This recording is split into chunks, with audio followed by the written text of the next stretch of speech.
Dallas Heritage Village at Old City Park portrays life in North Texas from 1840 to 1910. It's home to 38 historic structures, contains a Civil War-era farm, traditional Jewish household, elegant Victorian homes, a school, a church, and commercial buildings. Gary N. Smith is the Executive Director of Dallas Heritage Village. This is a living history museum, meaning we have historical characters, people dressed and speaking in 1860 and 1900. We have a lot of touch areas, places where people can go in and sit down in the furniture, where kids can open a cupboard door and see what's in there and handle the items. And so we're a different experience than really any of the other great museums and great historical facilities that are in Dallas. We have quite a variety of buildings and experiences here, ranging from log cabins, 1840 period, to the Millermore, our original house, which is a beautiful, just prior to the Civil War mansion. Then we have the house that we're in now, which is an 1890s Queen Anne Victorian house. So you go from the very plain in housing to the more ornate, showing the different styles. Then of course we have things like our one-room schoolhouse, our country church, and our bank building, showing a 1900 bank, print shop that actually has working equipment in it. And of course a saloon that often, if you come here on a Saturday, you're going to find the friendly bartender back there visiting with people. Each historic interpreter provides a unique perspective of their time and place in North Texas history. We try and give a slice of life in a lot of different areas. So we do have interpreters back in our 1860 farmstead. Well, they do all the things that are typical of somebody in 1860. Well, I introduce myself and talk to them and explain where they are and ask them if they have any questions. I try to let them know that the time period that we live in 1900 is a modern time period. Most children come in asking me if I'm a pilgrim. They're surprised that I have electricity, let alone that I'm not, digging roots out of the ground to supply supper. They don't even get that there would be grocery stores and general stores and other different ways of getting food other than growing it on your own.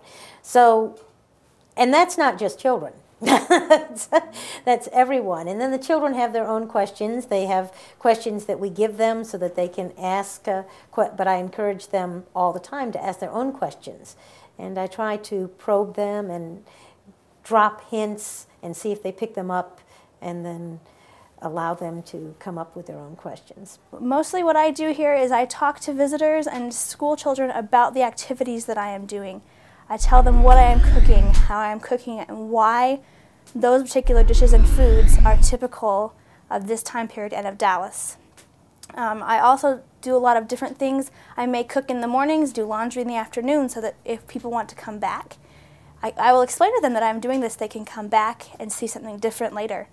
I like to let people get involved, especially things like cleaning. I'll give them a broom and say, here, help me out. The biggest challenge of staying in character is trying to answer questions not so much from children but from adults who want to know something, and you have to look for a way to answer it and still remain in character.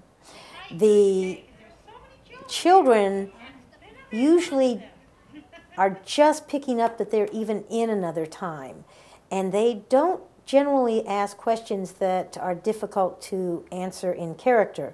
But many adults want to know something very specific that Mrs. Bloom would not be aware of, and those are the ones that keep you on your toes and make you think. And oftentimes it is important to make people comfortable and happy and give them the information that they want. It is necessary to sometimes step out of character. Oh, I think they just add everything and really make the experience. We hear from visitors all the time about how their favorite aspect would be this or that interpreter, particularly Mrs. Bloom over in the Bloom house or Mrs. Kennedy back here at the farmstead. They're really willing to welcome the people into their homes as if they were just a visitor dropping by. They'll talk to you as if you were from their time period, asking you, for instance, where did you come from? And if you were to name a place that is not yet a state in their time period, they will not know the name of that place. Or if you came from New England, they'll mention how it must have taken 2 months to get here, given the transportation in the year in which they live.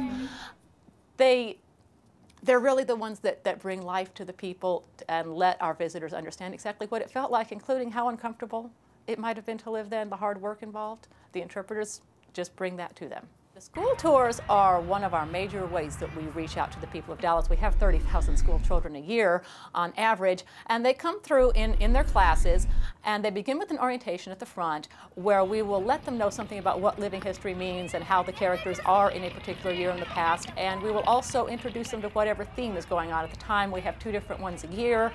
Currently, we have been doing the elections of 1860 and 1900, so we need to introduce them to that, let them know they should watch out for the information relevant to that theme. We also have educational handouts that we give geared for different levels, different grades within the elementary schools, which ask them questions that they're encouraged to seek the answers by looking in the buildings and asking the costumed interpreters. For instance, I believe Mrs. Kennedy is out answering some questions about what gifts might be available within the farmstead back here, so she'll describe the type of gifts a woman living out on the farmstead who couldn't buy things might have made for her family and for her friends. And with that in hand, the students travel around to the different buildings on site. They talk to the interpreters individually. They ask them whatever they'd like to know about their life within their homes. And then at the end, most of them will retire to our picnic area and have a nice lunch. These historic buildings have amazing stories of their own to tell. We are able to maintain pieces of the past intact, decorated and painted and inhabited the way they would have been in a way that allows people to see what the past was like they won't see in any other sort of preserved historic building. So while I live in a preserved historic house and I encourage everyone else to do so, I think we do something special with our historic buildings out here, presenting them in their original form, in their original use.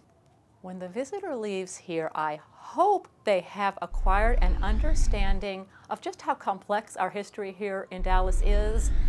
We went rather rapidly from frontier times to a very commercial city with a railroad. As they'll notice, we have 1 train already in on our railroad line. It's a city that's had art and culture, but mostly it's had lots of new people coming in, bringing energy, bringing new ways to make money, and they've used that to build a very interesting city. I hope they notice that we have people of different religions, different ethnic backgrounds, all contributing in their different way to what the city has become now. Just a step from the center of contemporary Dallas, Dallas Heritage Village is an authentic reminder of our vibrant past. Whether you're looking back at history or looking ahead to the future, Dallas's art and culture community offers a great variety of innovative, high-quality programs and events for all people. Thank you for tuning in to Dallas Culture Scene, Dallas City Channel 16's insider guide to your city's arts and culture. There is so much to discover and enjoy, so step out and get to know the Dallas culture scene.